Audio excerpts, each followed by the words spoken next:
Hi there, welcome to My Chessmate. Today we're going to see a game by Count Bruel and Philidor. Count Bruel is playing white, Philidor is playing black. This game is from May of 1783. Philidor was actually playing three opponents at once, blindfolded.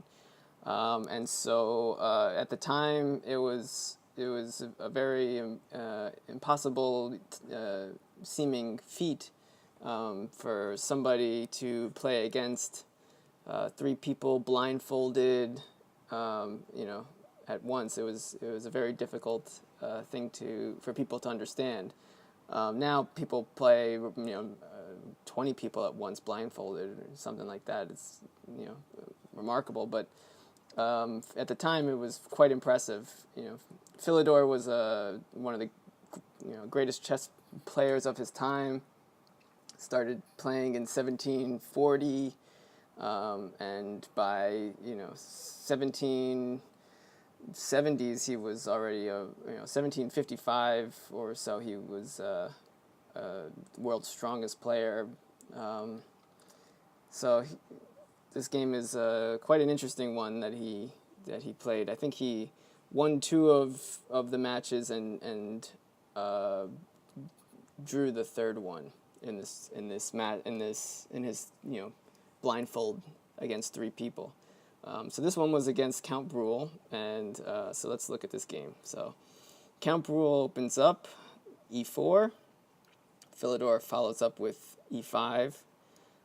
Count Bruel moves his bishop to c4, attacking the pawn on f7. Philidor uses a defense by starting to attack towards the center. He is followed up by Count Bruel, bringing his queen to e2, defending both the bishop and the pawn. Philidor brings a pawn down, so you can see he's starting to build a really strong pawn structure. Philidor was famous for making the phrase for the soul of chess, the pawns being the soul of chess. So you can see he's quite ahead of his time with his pawn structures. He believed that the pawns dictated the spirit of the game, what was going to be played. So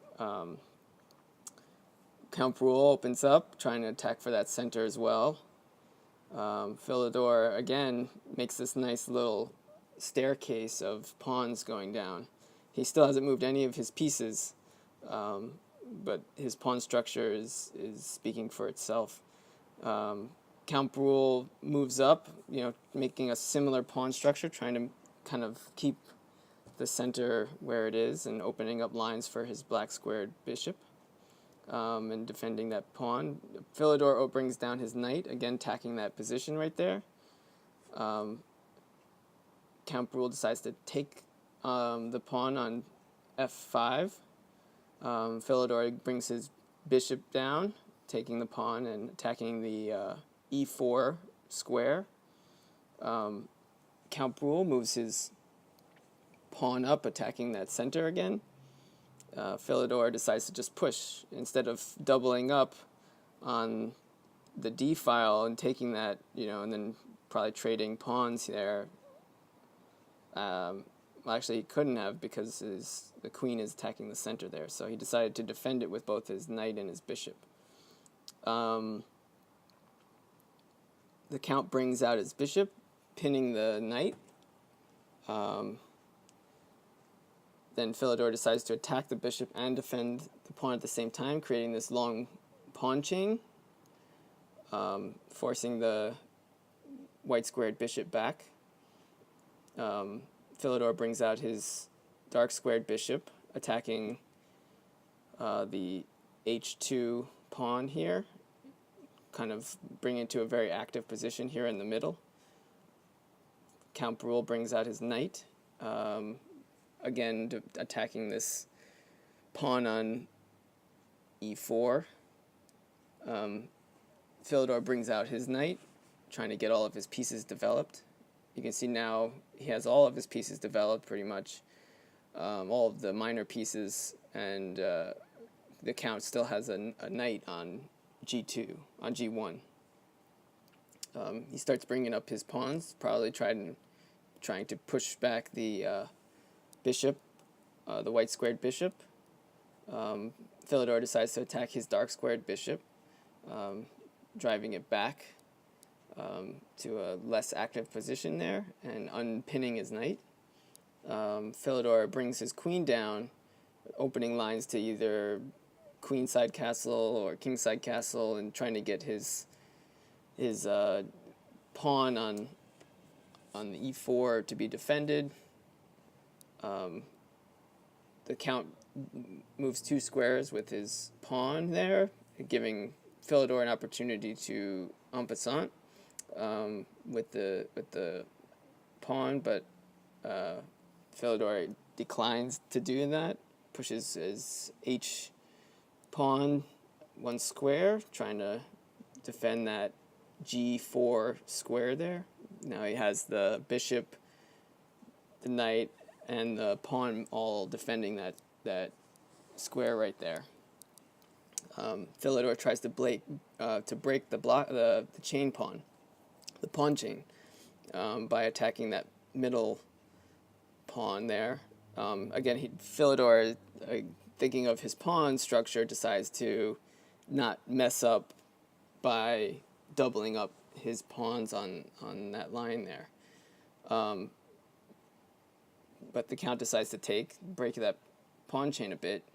Philidor moves his pawn back into a good pawn structure there. You can see all of his pawns are island, in blocks of 2, but they're defending each other. They're have support. Count Bruel moves his queen, trying to probably get it to a position where he can move it up a little bit. Philidor decides to castle, finally getting his knight into the game. Count moves it to e2, defending his 2 pawns there. You can see that he had a lonely pawn on d4 that has no pawns around it that can help defend it, so he needs to do something with that. Philidor decides to push on the queen side, those pawns there, again attacking c4. So now he's got 2 pawns right there, so it makes it more difficult for the count to move up. He's creating a lot of space on that side, cramping up the count. Count decides to castle on the king side. Philidor moves his knight, again attacking that c4 square there. The count moves his knight, attacking that light squared bishop there, forcing it to have to either defend or move, and Philidor decides to keep it there and just defend it with a pawn. The count moves his rook to c1, trying to control that c file.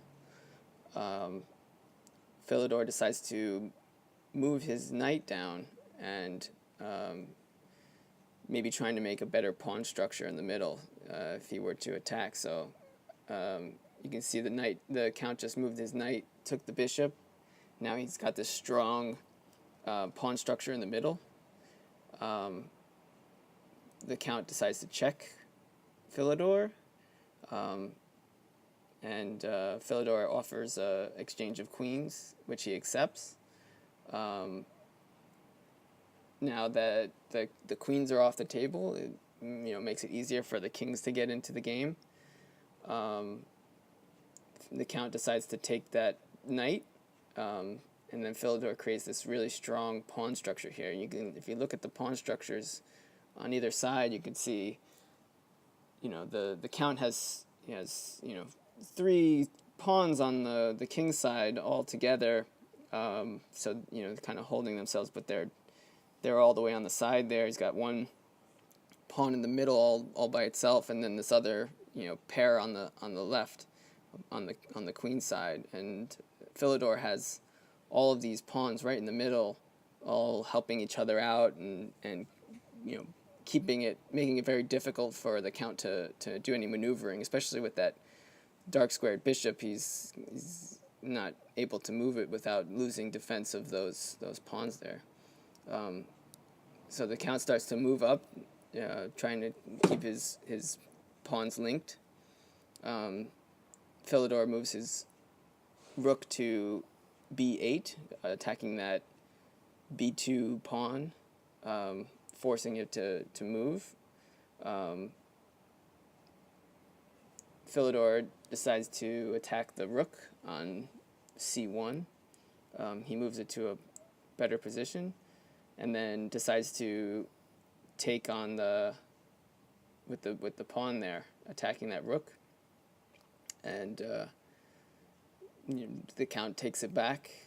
Philidor decides that maybe they should trade rooks. The count accepts, and now Philidor is in control of that c file. The count attacks his bishop and his pawn at once, so this forces him to have to protect his bishop. So Philidor moves his bishop and attacks the knight, losing a pawn there, but you'll see he'll get it back in multiple ways. Now he attacks the weak bishop and the pawn.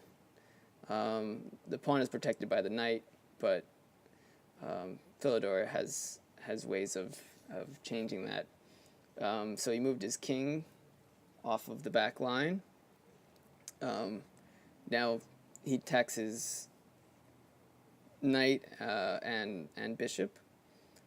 So the count has to come back and protect a bit. But you can see he takes it. So it's quite an interesting move. He decides to trade his bishop for the knight there. This gives count a way of attacking the rook, but then takes that pawn back. So you saw earlier the count took one of his pawns, and Philidor took it back. Now the count moves his rook to the c file.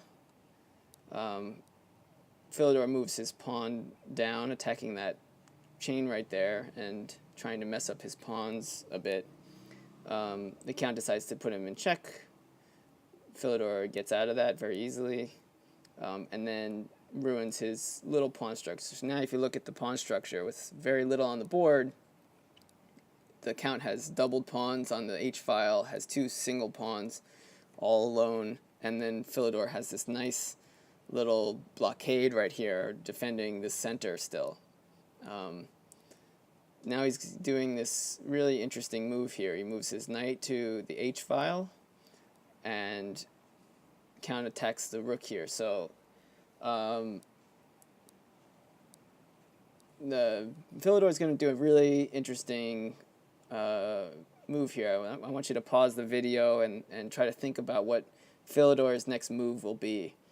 For those who found it, that was quite impressive. It's very interesting here. He decides to take the pawn on f4.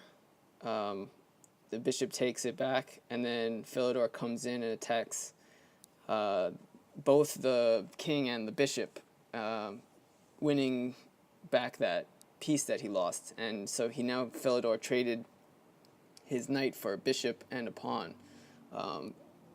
opening lines for his pawns to be, his passed pawns to start moving down. The count takes one of his pawns, and then Philidor starts pushing to try to get those pawns to come down. The count moves up his rook onto that back line there. Philidor decides to block that white pawn from moving anywhere. And the count decides to try to push it, but Philidor also pushes his pawns. Count pushes his pawn again, but he's got that rook still there, blocking where he can turn into a queen. Philidor moves his rook down, checking the king. As you can see, the king can't move anywhere but to the back line here. And then Philidor, just to be safe, starts moving his king away from being checked and also into a position of stopping the count's pawn from going anywhere. Count starts pushing a pawn desperately. Philidor pushes his pawn and just keeps pushing pawns down, and it kind of forces the count into a position where he's going to lose. So now Philidor brings down his queen, and White had resigned at this point. As you can see, he's got 3 pawns and a rook to Philidor's rook and queen and pawn game. This game is over in at least 7 moves, 5 at the least, or maybe less depending on what moves are made. So it's quite an interesting game. Philidor was very impressive and even blindfolded, and this was when chess strategy was not very big, and Philidor kind of changed that. So I hope you like this. If you did, share it with your friends, and I'll see you next time.